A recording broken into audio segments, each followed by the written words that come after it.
Bonjour, je m'appelle Landéguez Jacques Moussafiri. Je suis chef d'entreprise de MTSI International Consulting, qui est basé à Paris La Défense, ainsi que de ICOM SAS à Kinshasa, Gombe.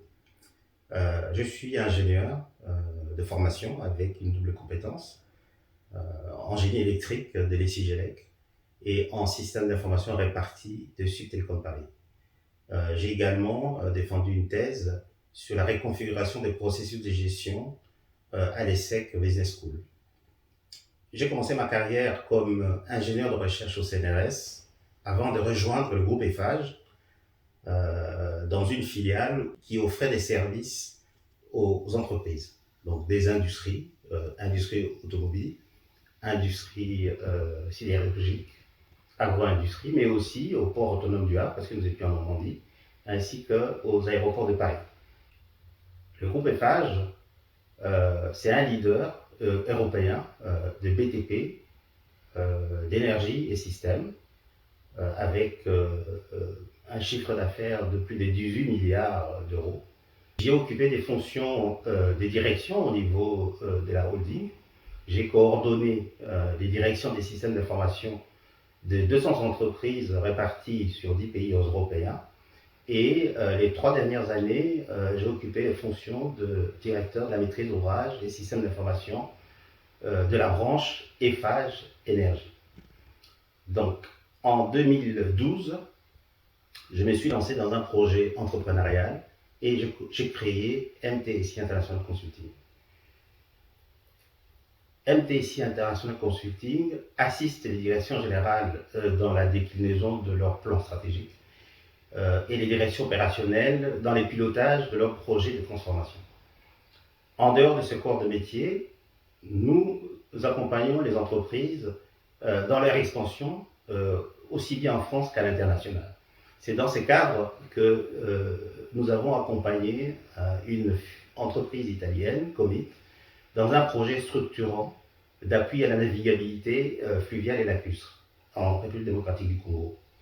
Nous avons installé ensemble 9 grues, dont 7 sur le long du fleuve Congo, de Kinshasa à Kisangani, et 2 sur le lac Tanganyika.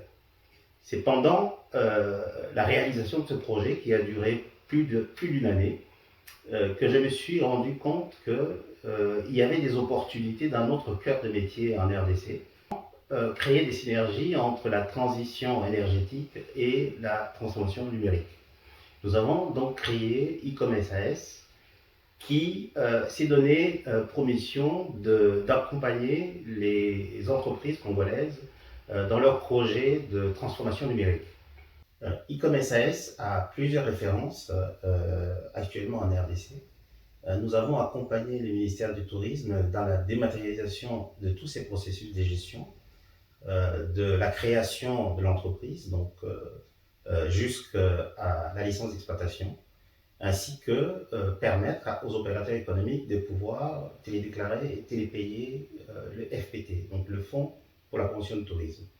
Ce projet a permis d'augmenter le FPT de 450% les 6 premiers mois, et nous étions dans une trajectoire de 1000% 2 ans plus tard, avant le Covid.